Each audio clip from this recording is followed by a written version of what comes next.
నమస్కారం వార్తలకు స్వాగతం ముందుగా ముఖ్యాంశాలు సోషల్ మీడియా వారియర్స్ తో సీఎం జగన్ ముఖాముఖి పలు అంశాలపై వివరణ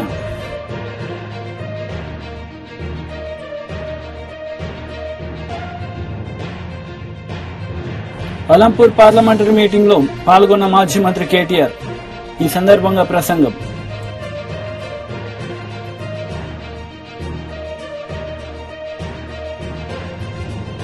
గజపతి నగరం నియోజకవర్గం ఆడబిడ్డలతో టీడీపీ అధినేత నారా చంద్రబాబు నాయుడు ముఖాముఖి పలు అంశాలపై వివరణ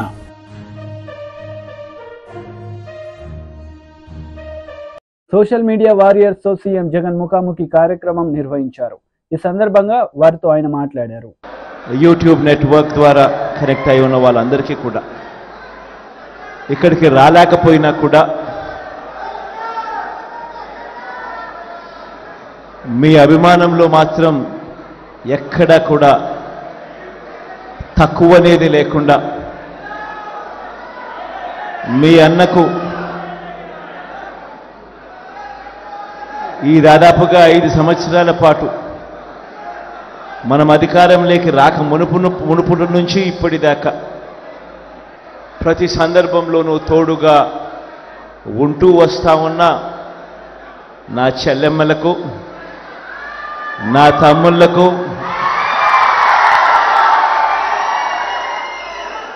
కొంతమంది నా అన్నలకు కూడా మీ అందరికీ కూడా మీ జగన్, మీ అన్న, మీ తమ్ముడు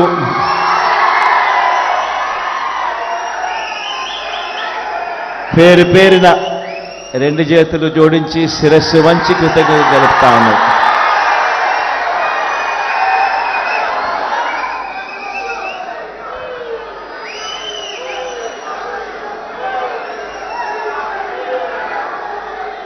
ఈరోజు ఇక్కడ మనమంతా కూడా ఏకమయ్యాం. రాబోయే రోజుల్లో మరో 18 రోజుల్లో జరగబోతా ఉన్న ఎన్నికల కురుక్షేత్రంలో ఈరోజు మనమంతా కూడా క్రియాశీలకంగా పార్టిసిపేట్ చేసే కార్యక్రమంలో ఈరోజు అందరం కూడా షేర్ చేసుకునే విషయంలో ఈరోజు అందరం ఏకమయ్యాం. ఈరోజు నేను మీ అందరితో కూడా ఒకటే చెప్తా ఉన్నా. మనకు ఒక వైపున చూస్తే మనకు అటువైపు ఉన్న బలాలు మన దగ్గర లేవు. అటువైపు మనం యుద్ధం చేస్తూ ఉన్నది ఎవరితో అని చెప్పి చూస్తే ఇటువైపున కేవలం మీ జగన్ ఒకే ఒక్కడు ఇటువైపున కనిపిస్తాడు.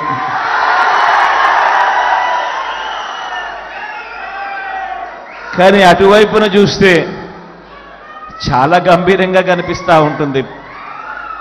వాళ్ళ కూటమిలో వాళ్ళను చూస్తూ ఉన్నప్పుడు ఒక్క జగన్ మీద ఒక చంద్రబాబు,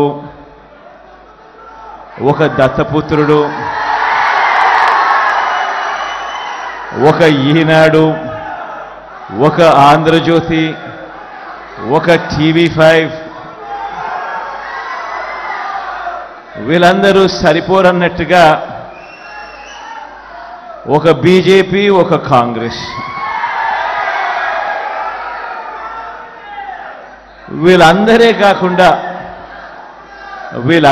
కాకుండా మనం యుద్ధం చేస్తూ ఉన్నది ఎవరితో అనంటే వీళ్ళ కుట్రలతో చేస్తూ ఉన్నాం, వీళ్ళ కుతంత్రాలతో యుద్ధం చేస్తూ ఉన్నాం, వీళ్ళ అబద్ధాలతో యుద్ధం చేస్తూ ఉన్నాం, వీళ్ళ మోసాలతో యుద్ధం చేస్తూ ఉన్నాం. ఈ మధ్యకాలంలో అయితే వాళ్ళ ఉక్రోషం ఏ స్థాయిలోకి వెళ్ళిపోయింది అనంటే చివరికి సోషల్ మీడియాలో మీ జగన్కు అంటే వాళ్ళ అన్నకు తాను సపోర్ట్ చేసింది అని, ఆ సపోర్ట్ కూడా పాపం తాను ఎందుకు చేసింది అనంటే తాను జగనన్న చేసిన మంచితో తాను కూడా బాగుపడిందని, జగనన్న వల్ల తనకు ఇల్లు వచ్చిందని, ఇంటి స్థలం వచ్చిందని, మిగిలిన పథకాలు కూడా జగనన్న వల్ల వచ్చాయని తన సంతోషాన్ని తాను సోషల్ మీడియాలో పాలు పంచుకుంటే గజపతి నగరం నియోజకవర్గం ఆడబిడ్డలతో టీడీపీ అధినేత నారా చంద్రబాబు నాయుడు ముఖాముఖి కార్యక్రమం నిర్వహించారు. ఈ సందర్భంగా పలు అంశాలపై ఆయన మాట్లాడారు. ప్రోత్సహించాం. మీరు చాలా వస్తువులు తయారు చేసేవారు.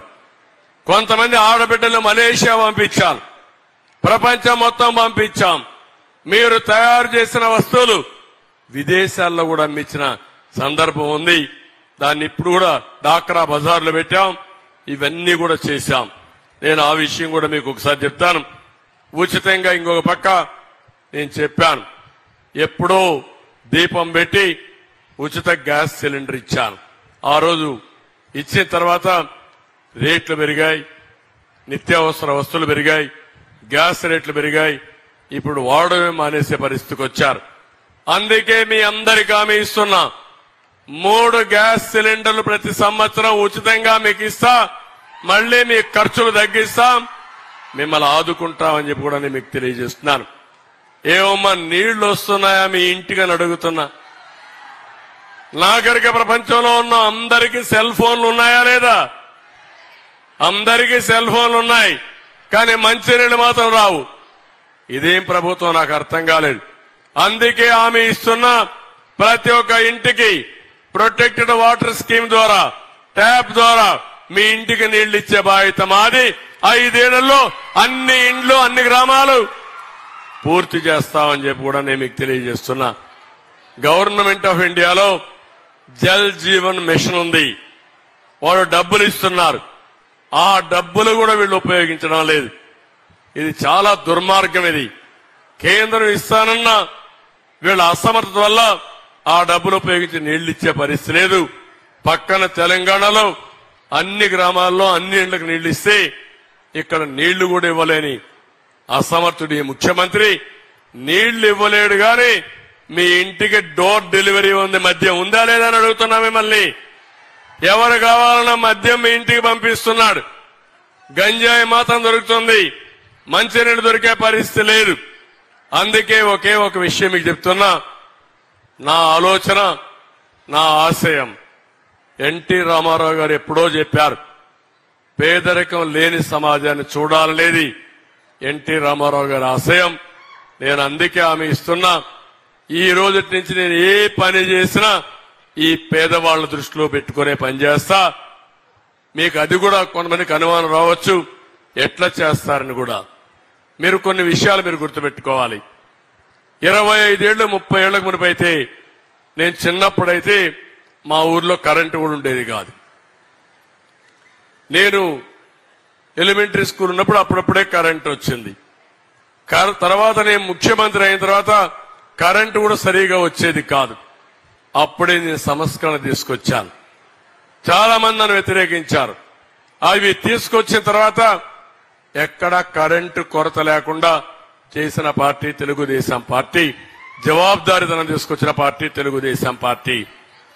ఈ రోజు మీరు చూస్తే మీ ఇంటి మీద మీరు సోలార్ ప్యానెల్స్ పెట్టుకుని మీకు కావలసిన కరెంటు మీ ఇంటి దగ్గరనే ఉత్పత్తి చేసుకునే పరిస్థితికి వచ్చాం. ఇది గాని చేసుకుంటే మీకు అవసరమైతే కరెంటు మీరే ఉత్పత్తి చేసుకుంటారు, మీ ఇంటికి మీరే వాడుకుంటారు. మీ పొలంలో సోలార్ పంప్ సెట్స్ పెడితే కరెంటు వాడుకుంటారు. సర్ప్లస్ వస్తే గవర్నమెంట్కి ఇస్తారు. ఇలాంటి వినూత్నమైన విధానాల వల్ల ఈరోజు ఒక్క విషయం మీకు చెప్పాను. ఒకప్పుడు నేను చూసేవాడిని, గ్రామాలకు రోడ్లు కూడా ఉండేటే కాదు. టీడీపీ అధికార ప్రతినిధి కొమ్మారెడ్డి పట్టాభిరామ్ మీడియా సమావేశం నిర్వహించారు. ఈ సందర్భంగా సీఎం జగన్ పై మండిపడ్డారు. లేదు కాబట్టి ఫైనల్ అకౌంట్స్ తేల్చుకుందాం అని చెప్పి తిరుగుతా ఉన్నాడు. ప్రతి జిల్లాకి వెళ్ళటం, ఆ జిల్లాలో ఉన్నటువంటి తన మాఫియానంతా పిలవటం. ఏంటా బ్రదర్ చెప్పు, ఏంటి లెక్క చెప్పు, ఏంటి ఇసుక లెక్క ఎంత, 5 సంవత్సరాలు ఇదిగో ఇంత దోచావు, నా తాడేపల్లి కొంపకి ఇంత పంపించావు, ఇంకెంత పెండింగ్ ఉంది, ఎప్పుడు ఇస్తావు, ఇంక ఫైనల్ ఇంక లేదు, అకౌంట్ సెటిల్మెంటే. ఎందుకంటే మన అకౌంట్ సెటిల్ చేస్తా ఉన్నారు ఇక్కడ ప్రజలందరూ. కాబట్టి మనం కూడా మన అకౌంట్ సెటిల్ చేసుకోవాలి కదా. నువ్వెంత వాటా తీసుకున్నావు, నాకు ఇస్తానన్నది ఎంత, ఇంకా ఇవ్వాల్సింది ఎంత, కాబట్టి ఆ లెక్కలు తేల్చండి అని చెప్పి ప్రతి జిల్లాలో ఊర్లో తెస్టేస్తా ఉన్నాడు. మైనింగ్లో లెక్కెంత, ఇసుక దోపిడీలో లెక్కెంత, ఎర్రచందనంలో లెక్కెంత, ఇంత రావాలి బస్సులో, వేసే 4 మూటలు రావాలి వేసే నా బస్సులో. వేసుకుని వెళ్ళిపోవాలి, మళ్ళీ ఇంకో జిల్లాకి అక్కడ కలెక్షన్ చూసుకోవాలి. సో ఈ బుస్ యాత్ర అంతా ఏంటంటే తాము 5 సంవత్సరాలుగా చేసినటువంటి భారీ అవినీతికి సంబంధించినటువంటి లెక్కలు తేల్చుకోవటానికండి. అంతకు మించి ఏమీ లేదు. ఈయన గారు మాటలు వినటానికి ఎవడో సిద్ధంగా లేడు, ఇంక ఏదో చేస్తానంటే నమ్మటానికి ప్రజలు సిద్ధంగా లేరు. కాబట్టి ఈ లెక్కలు తేల్చుకోవటానికి తన మాఫియాతో సమావేశాలు ఏర్పాటు చేసుకుని అకౌంట్ సెటిల్ చేసుకోవటానికి జిల్లా జిల్లా వెళతా ఉన్నాడు. ఇవాళ అదే రకంగా ఈ రాష్ట్ర ముఖ్యమంత్రి విజయనగరం జిల్లాలో కూడా అడుగుపెట్టాడు. మరి అక్కడ కూడా లెక్క బాగా తేల్చుకోవాల్సిన లెక్క చాలా ఉందండి. ఎందుకంటే విజయనగరం జిల్లాలో ఒక భారీ అవినీతి తిమింగళం అక్కడ కూర్చునుంది. మనందరికీ తెలుసు కదా, బొత్స సత్యబాబు ఫ్యామిలీ మింగేస్తూ ఉన్నారు. జిల్లా మొత్తాన్ని కూడా పూర్తిగా జిల్లాకి క్షౌరం చేస్తూ ఉన్నారు. మొత్తం ఇది ఫ్యామిలీ ప్యాకేజ్ కదండి. బొత్సాది సింగిల్ అకౌంట్ కాదు, అది జాయింట్ ఫ్యామిలీ అకౌంట్ అది. కాబట్టి జగన్ రెడ్డి గారికి చాలా టైం పడుతుంది. విజయనగరం లెక్క తేల్చుకోవాలంటే, అక్కడ వీళ్ళు చేసినటువంటి దోపిడీ లెక్కలు తేలాలంటే పాపం 4-5 గంటలు, మినిమంగా 4-5 గంటలు ఫ్యామిలీ మొత్తాన్ని కూర్చోబెట్టి లెక్కలు తేల్చుకోవాలి. ఏమైనా సత్యబాబు, ఇసుకలో ఎంత దోచావు, మైనింగ్లో ఎంత దోచావు, నువ్వెంత తిన్నావు, నీ మేనల్లుడు చిన్నసీను నువ్వేదో బాగా దోచేస్తాడని జడ్పీ చైర్మన్ ఇమ్మంటే ఇచ్చాను, ఏమైనా చిన్నసీను నువ్వెంత మింగావు, ఇదిగో ఇంతే. మళ్ళీ ఫోన్ చేస్తాడు మధ్యలో, తాడేపల్లి కొంపలో ఒక చిత్రగుప్తుడు ఉన్నాడు కదా, జీతగాడు సజ్జల, ఫోన్ చేస్తాడు, ఏమైనా సజ్జల చిన్నసీను లెక్క ఎంత రావాలి, మనకి ఎంత వచ్చింది, ఇంత రావాలా, ఇదిగో ఇంత రావాలంటే బస్సులే 4 మూటలే బస్సులో, ఏమైనా సత్యబాబు నీ పరిస్థితి ఏంటి, ఇలా మొత్తం ఒక్కొక్కరిని కూర్చోబెట్టి అడుగుతాడు. ఏమైనా గజపతి నగరం, ఏమైనా అప్పల నరసయ్య ఏంటి నీ సంగతి ఏంటి, ఇక బాగా ఇంత మింగావు కదా, ఇంత పెండింగ్ ఉంది లెక్క సెటిల్ చేయి, లేదంటే ఆ నెల్లిమల్ల అక్కడ అప్పలనాయుడు, మొత్తం ఫ్యామిలీ కదా, సత్యబాబు ఫ్యామిలీ మొత్తం ఇదే పనిలో ఉంటారు కదా. విజయనగరం జిల్లాని మొత్తం కూడా దోచవతలు బారేశారు. కాబట్టి జగన్ రెడ్డి వాళ్ళ విజయనగరం జిల్లా దేనికి వెళ్ళాడంటే, ప్రతి జిల్లాలో ఏ విధంగా అయితే తన YSRCP trade union president Gautam Reddy media సమావేశం నిర్వహించారు. ఈ సందర్భంగా పలు అంశాలపై ఆయన మాట్లాడారు. పైన ప్రేమాభిమానాలు కలిగినటువంటి వ్యక్తి కాబట్టి అవుట్ సోర్సింగ్ కార్పొరేషన్ ఏర్పాటు చేసి లక్షలాది మంది ఉద్యోగుల యొక్క జీవితాలు బాగు చేయటమే కాకుండా ఉద్యోగ భద్రత కల్పించినటువంటి ఆయన ఆర్టీసీని, కార్పొరేషన్గా ఉండేటువంటి ఆర్టీసీని ప్రభుత్వంలో విలీనం చేసి వేలాది మంది ఉద్యోగస్తులందరినీ కూడా పర్మనెంట్ చేసినటువంటి ఇది కనపట్లేదా చంద్రబాబు నాయుడు, రామోజీరావు అనేటువంటి మేము అడుగుతా ఉన్నాం. ఇదే కాదండి, ఇవాళ దీనిలో కూడా మీరందరూ కూడా తెలిసినటువంటి విషయం, ఈ ఉద్యోగ సంఘాలన్నీ కూర్చుని నియమ నిబంధనలు తయారు చేశారు.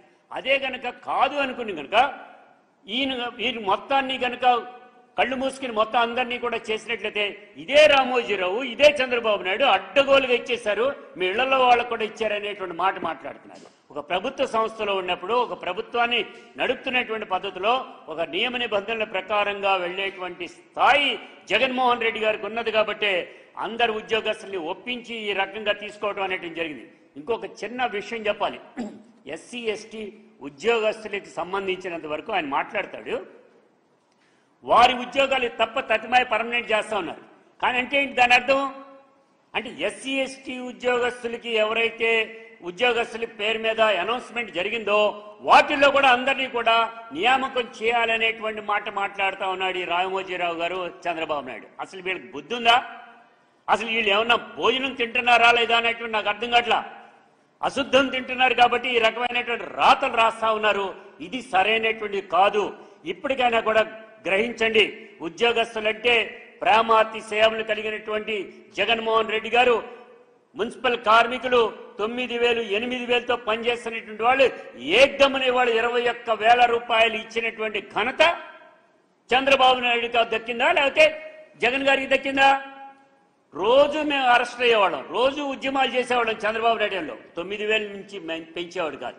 జగన్మోహన్ రెడ్డి గారు పాదయాత్ర వచ్చిన తర్వాత సంతకాలు చేసేటువంటి మొట్టమొదటి సంతకాల్లో మున్సిపల్ కార్మికులకు 21,000 నుంచి 22,000 రూపాయలు తీసినటువంటిది జగన్మోహన్ రెడ్డి గారు. మరి ఇది కనపట్లేదా మీకు?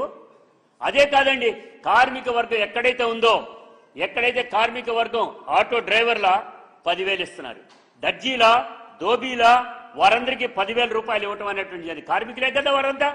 అదే తరహాలో ఇవాళ ఉండేటువంటి పరిస్థితులు చేనేత కార్మికులు భోజనానికి లేకుండా ఉంటే 24,000 ఇచ్చినటువంటి ఘనత కార్మిక వర్గానికి ఉద్యోగస్తులకి అండగా దండగా నిలిచినటువంటి జగన్మోహన్ రెడ్డి గారు తప్ప మరొకటి కాదు. అరాచక పాలనకి బ్రాండ్ అంబాసిడరు చంద్రబాబు నాయుడు. అందుకు గల కారణం ఉమ్మడి రాష్ట్రంలో ఉండగా నవరత్నాలు లాంటి ఫ్యాక్టరీలను అమ్మేసి వేలాది మంది ఉద్యోగస్తుల్ని రోడ్డున పడేసినటువంటి ఘనత నీది కాదా అనేటువంటి అడుగుతున్నాం. దీన్ని దృష్టిలో పెట్టుకుని మాట్లాడమంటున్నాం. అంతేగాని ఈ రకమైనటువంటి తప్పుడు వార్తలు రాసి ప్రజల్ని ఏదో మభ్య పెడదాం అనేటువంటి చూస్తే ఏ ఒక్కడు నమ్మరు. ఉద్యోగస్తులు హ్యాపీగా. మహిళా కమిషన్ మాజీ చైర్పర్సన్ వాసిరెడ్డి పద్మ మీడియా సమావేశం నిర్వహించారు. ఈ సందర్భంగా టీడీపీ నేతలపై ఆమె మండిపడ్డారు. మొత్తం ఈ రోజున అధికారంలోకి వచ్చిన తర్వాత 14,219 పోస్టులని, టీచర్ పోస్టులని ముఖ్యమంత్రి జగన్మోహన్ రెడ్డి గారు నియామకం చేస్తే మీ హయాంలో 0. ఒక్క టీచర్ పోస్టును కూడా భర్తీ చేయకుండా ఇవాళ మళ్ళీ దొంగ మాటలతోటి అధికారంలోకి రాగానే మెగా డిఎస్సి తొలి సంతకం అని మాట్లాడడానికి అసలు బాధ్యత ఉన్నటువంటి మనిషేనా మీరని అడుగుతూ ఉన్నాం. ఈ రోజున మేము పాఠశాల విద్యకి అత్యధిక ప్రాధాన్యత ఇస్తున్నాం కాబట్టే ఎక్కడా కూడా వేకెన్సీ లేదు అనేటటువంటి విధంగా ప్రభుత్వ పాఠశాలల్ని ఇవాళ తీర్చిదిద్దాం. ఎక్కడా కూడా సబ్జెక్ట్ వైజ్ టీచర్స్ అనేటటువంటి కాన్సెప్ట్ తీసుకున్నాం. ఎక్కడా కూడా ఉపాధ్యాయులు లేకుండా ఉండకూడదు, ఖాళీలు ఉండకూడదు అనేటటువంటి దానితో రిక్రూట్ చేశాం. ఈరోజు మళ్ళీ తాజాగా మళ్ళీ డిఎస్సిని కూడా మేము నోటిఫికేషన్ ఇచ్చున్నాం. దాని ద్వారా కూడా మొత్తం ఈ రోజున ఇంకా 6,100 పోస్టులని భర్తీ చేయబోతున్నాం. మొత్తం ఈ రోజున జగన్మోహన్ రెడ్డి గారు 20,319 టీచర్ పోస్టులని ఈ రోజు నియమిస్తుంటే మీ హయాంలో ఒక్క టీచర్ నియామకం కూడా జరగకుండా ఇవాళ మెగా డిఎస్సి మొదటి సంతకం అని మాట్లాడడం అనేటటువంటిది ఇది ఎంత బాధ్యతారాహిత్యమో ప్రజలకు అర్థం కావడం లేదని అనుకుంటున్నారా? పాఠశాలల్లో ఎక్కడా కూడా విద్యల విషయంలో, నాణ్యత విషయంలో రాజీ పడడం లేదు. వాళ్ళకి అత్యంత ఆధునికమైనటువంటి పాఠశాలని ఈ రోజున మీ కళ్ళ ముందు చూపిస్తూ ఉన్నాం. నాడు నేడు ద్వారా 100 కోట్ల రూపాయలు వెచ్చించి జగన్మోహన్ రెడ్డి గారు ఎక్కడా కూడా పేద పిల్లలు చదువులో వెనకబడకూడదు, కార్పొరేట్ పాఠశాలలకి ధీటుగా చదువుకోవాలి అనేటటువంటి ఉద్దేశంతో ఈ రోజున పాఠశాలలను ఆధునీకరించడమే కాదు, టీచర్లను ఎక్కడా కూడా వేకెన్సీ అనేటటువంటిది లేకుండా వాళ్ళని నియమించడం దగ్గర నుంచి ప్రతి విషయంలో కూడా ఒక అత్యున్నత ప్రమాణాలను పాటిస్తున్నాం. అది మా కమిట్మెంట్. మీరు టీచర్లనే నియమించరు, పాఠశాలల్ని గాలికి వదిలేస్తారు.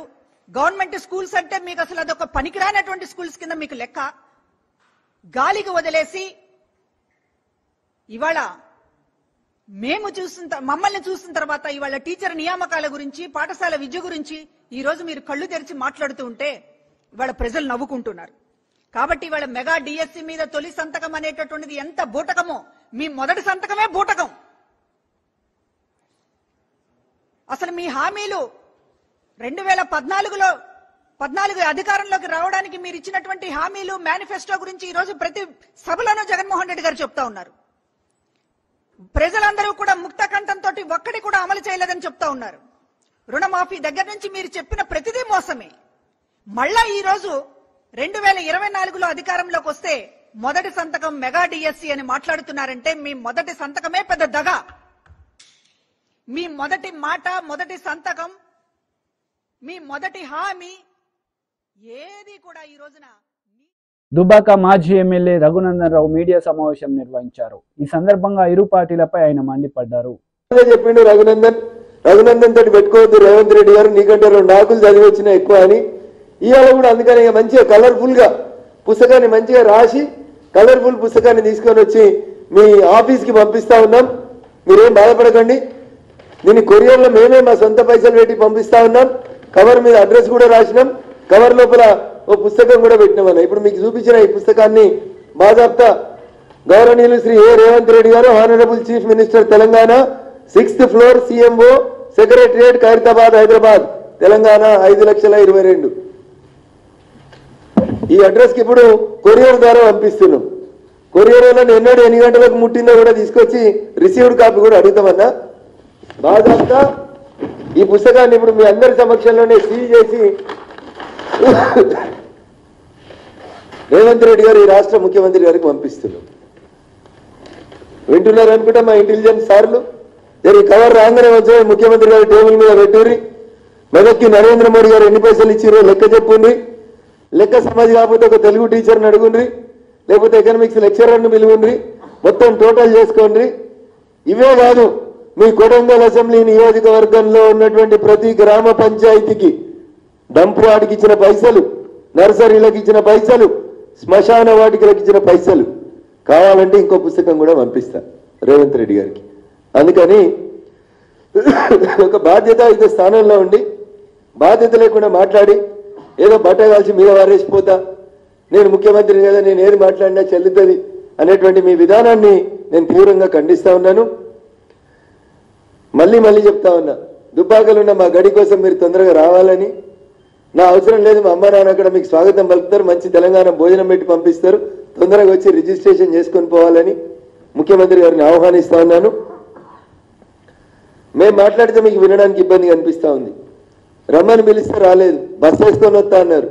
ఇక మీరు వచ్చుడు ఎందుకు, ఖర్చు ఎందుకు, ప్రభుత్వ పైసలు ఖర్చు ఎందుకని నేనే పట్టణం వచ్చిన, నా సొంత పైసలు పెట్టుకొని వచ్చిన, పుస్తకం కూడా నా సొంత పైసలు పెట్టుకునే పంపిస్తున్నా. నీకు చదివి మళ్ళీ ఎప్పుడు వస్తావో చెప్పన్నా, నేను రెడీగా ఉన్నా.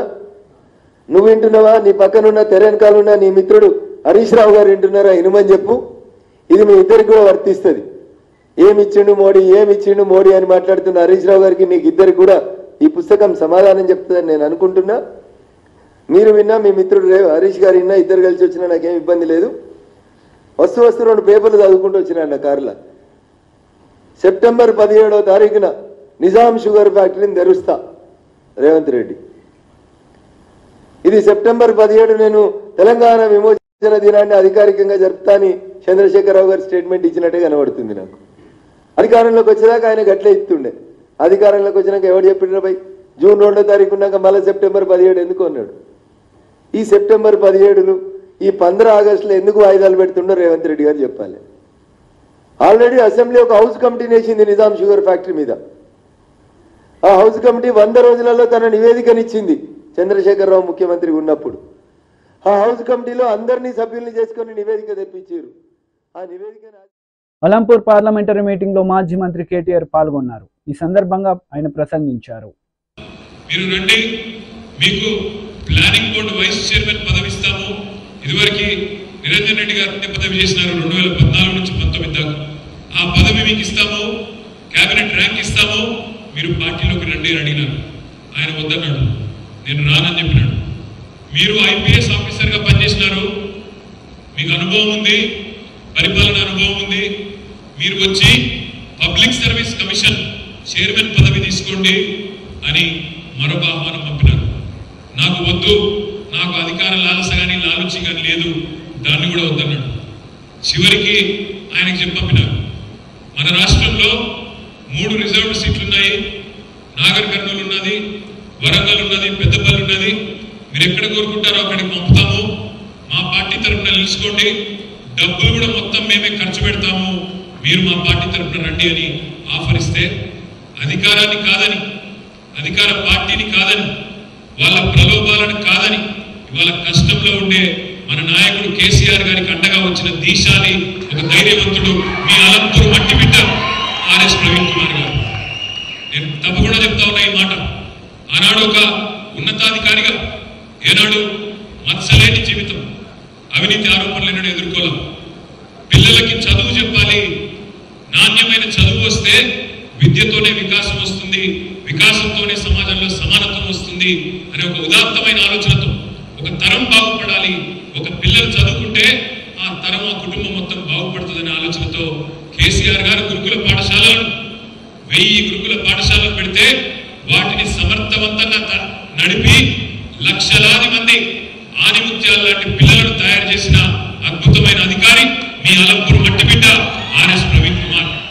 వాళ్ళ అధికారిగా ఉన్నప్పుడే ఇంత మంచి పనులు చేయగలిగితే ప్రవీణ్ కుమార్ గారు, రేపు మీరు పార్లమెంట్ సభ్యుడిగా గెలిపిస్తే ఎన్ని అద్భుతాలు ఢిల్లీ వేదికగా చేస్తాడు మన కోసం, మన నాగర్ కర్నూలు పార్లమెంట్ కోసం ఒక్కసారి ఆలోచించమని చెప్పి నేను కోరుతా ఉన్నాను.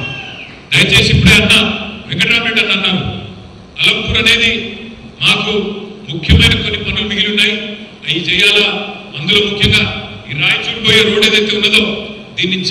జవాబుదారీగా చేయాలనే మాట వెంకటరామరెడ్డి అని చెప్తా ఉండే.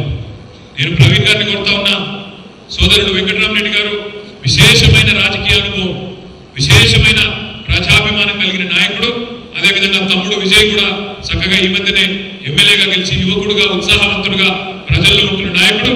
వారితో కలిసి గట్టిగా మీరు కూడా అలంపూర్కు బ్రహ్మాండమైన సేవలు అందించాలని చెప్పి మనస్ఫూర్తిగా పార్లమెంట్ సభ్యుడిగా గెలిచిన తర్వాత ఈ పనులు చేసి పెట్టాలని చెప్పి కూడా ప్రవీణ్ అన్నను నేను విజ్ఞప్తి చేస్తా ఉన్నాను.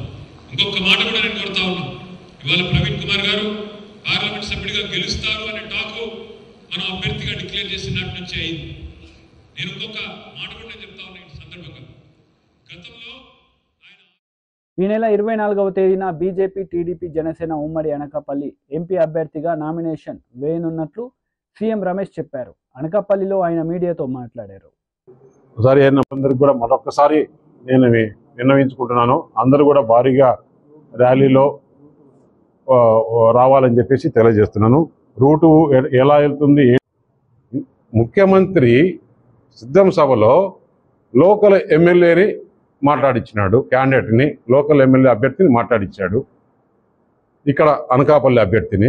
ఆయన అనకాపల్లి పార్లమెంట్ కాదా అంటే ఇంకా కూడా వారి మనసులో ఇక్కడికి ఇంకొకరిని ఎవరన్నా తీసుకురావాలా, 25వ తారీఖు రేపటి వరకు టైం ఉంది కదా అని ఏమన్నా ఆలోచన ఉందా?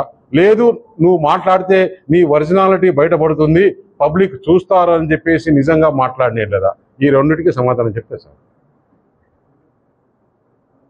నేను మిమ్మల్ని నమస్కరించి అడుగుతున్నా, వైఎస్ఆర్ కాంగ్రెస్ పార్టీ, మీరు 7 మంది ముత్తాల నాయుడు మీడియా వాళ్ళు, అనకాపల్లి మీడియా వాళ్ళు ఎక్కడ ప్లేస్ ఫిక్స్ చేస్తే, ఏ టైం ఫిక్స్ చేస్తే, ఏ రోజు ఫిక్స్ చేస్తే ఆ రోజు నేను అందుబాటులో ఉంటా, వస్తాను. అసలు ఇక్కడ ఏం సమస్యలు ఉన్నాయి అనే అవగాహన మీరు టైం కావాలంటే 4 రోజులు తీసుకొని రండి. మీరు ఏం చేస్తారు ఎంపీ అయితే, నేను ఎంపీ అయితే ఏం చేస్తాను అన్నది మీడియా సమక్షంలో మాట్లాడుకుందాం. ఇంకా నువ్వు చెప్పావు డేటా, ఇక్కడ మండలాలు తెలియదు, ఊర్లు తెలియదు అని, అది కూడా మాట్లాడుకుందాం. నాకు తెలిసిన సబ్జెక్టు ఎక్కువ నాకు తెలుసా, సబ్జెక్ట్ వైజ్ నీకు తెలుసా, మీడియా సమక్షంలోనే మాట్లాడుకుందాం. ఇదంతా కూడా అనకాపల్లి ప్రజలు కూడా చూడాలి. మనం యూట్యూబ్లో అందరికీ ఇచ్చేస్తాం, అందరికీ ఫోన్లు ఉన్నాయి, ఇప్పుడు ఇచ్చేస్తాం. కాబట్టి మీడియా వారు దయచేసి మీరు మీడియేట్ చేసి దీన్ని ఫిక్స్ చేస్తే బాగుంటుందని చెప్పేసి తెలియజేస్తున్నా. అలా మీడియా మిత్రులు అందరూ కూడా పాల్గొని ఈ సభను మొత్తం అందరికి కూడా కాన్స్టిట్యున్సీ ప్రజలకు, ఈ రాష్ట్ర ప్రజలకు కూడా, ఎందుకంటే రాజ్నాథ్ సింగ్ గారు అంత పెద్ద గొప్ప వ్యక్తి వస్తున్నాడు మన నామినేషన్ సందర్భంగా. దాని తర్వాత భారీ ర్యాలీ, భారీ బహిరంగ సభ, ఇవి మీరు కూడా అంతా కవర్ చేసి ఈ అనకాపల్లి ప్రజలకి, ఆంధ్రప్రదేశ్ ప్రజలకు పోవాలి. కొంతమంది నేషనల్ మీడియా కూడా వస్తున్నారు. మీకు దానికి కావాల్సిన వ్యాన్ కానీ కావాల్సిన కూడా మేము ఒక కోఆర్డినేటర్ని పెడతాము. వారితో అందరు కూడా కోఆపరేట్ చేసుకుంటే బాగుంటుందని చెప్పేసి ఇక్కడ జరిగేది అన్ని కూడా మీరు కూడా అందరికీ తెలియజేయాలని చెప్పేసి మిమ్మల్ని కూడా వేడుకుంటున్నాను. ధన్యవాదాలు. నన్ను క్వశ్చన్లు అడగచ్చు, బూడి ముత్యాలను క్వశ్చన్లు అడగచ్చు, వాళ్ళ 7 మందిని అడగచ్చు. బట్ వాళ్ళ 7 మంది ప్లస్ 8 మందికి నేను ఒక్కడనే సమాధానం చెప్తాను. ఫుల్ డేటా, పాపులేషన్ కాడ నుంచి గవర్నమెంట్ సెంట్రల్ గవర్నమెంట్ ఎన్ని స్కీమ్స్ వస్తున్నాయి, దాంట్లో ఈ కాన్స్టిట్యున్సీలో ఎంత బెనిఫిషియర్స్ ఉన్నారు, కాన్స్టిట్యున్సీ వైజ్ కావాలంటే తీసుకుందాం, మండల వైజ్ కావాలంటే తీసుకుందాం, ఎంటైర్ పార్లమెంట్ కావాలంటే కూడా తీసుకుందాం. దేనికైనా రెడీగా సిద్ధంగా ఉంటాను. అంత ప్రిపేర్ అయ్యి వచ్చిన నేను అనకాపల్లికి వచ్చినప్పుడే. కాబట్టి ఆయనకు పార్లమెంటు అంటే ఏంటి, అసలు నువ్వు డిప్యూటీ సీఎంగా ఉన్నప్పుడు ఒక్క చెప్పుకోదగ్గ పని ఈ జిల్లాలో, అనకాపల్లి జిల్లాకు ఈ 7 నియోజకవర్గాల్లో చేసినాను నువ్వు చెప్పు, నేను చెప్తా. నువ్వు రేపు అసలు ఒకటి ముత్యాల నాయుడు చెప్పాల్సిన విషయం, రేపు పార్లమెంట్ ఎలక్షన్లు అయిపోయిన తర్వాత అసెంబ్లీలో ఒకవేళ జగన్మోహన్ రెడ్డికి మెజారిటీ వచ్చినాయి అనుకుందాం, వాళ్ళ పార్టీకి, జగన్మోహన్ రెడ్డి ముఖ్యమంత్రి అవుతాడు. లేదు కూటమికి వస్తే చంద్రబాబు నాయుడు ముఖ్యమంత్రి అవుతాడు. ఎంపీల వరకు తీసుకుంటే కూటమి ఎంపీలంతా మేము నరేంద్ర మోడీ గారికి సపోర్ట్ చేస్తే ఆయన ప్రధానమంత్రి అవుతాడు. వీళ్ళ ఎంపీలు ఎవరికి ప్రధానమంత్రిగా క్యాండిడేట్ చెప్పానండి. అసలు ముత్యానాయుడికి తెలుసా మనం ఎక్కడున్నామని, ఏ పార్టీలో చేస్తున్నామని? అందుకని ఆయన జగన్మోహన్ రెడ్డి ఏమి చెప్తే అది చేసే కూడా లేదు. జగన్మోహన్ రెడ్డి వార్తలు ముగించే ముందు ముఖ్యాంశాలు మరోసారి. సోషల్ మీడియా వారియర్స్ తో సీఎం జగన్ ముఖాముఖి, పలు అంశాలపై వివరణ.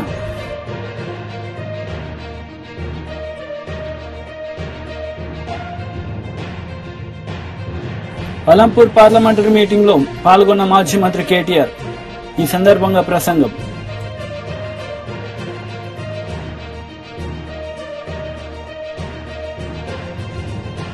గజపతి నగరం నియోజకవర్గం ఆడబిడ్డలతో టీడీపీ అధినేత నారా చంద్రబాబు నాయుడు ముఖాముఖి. పలు అంశాలపై వివరణ.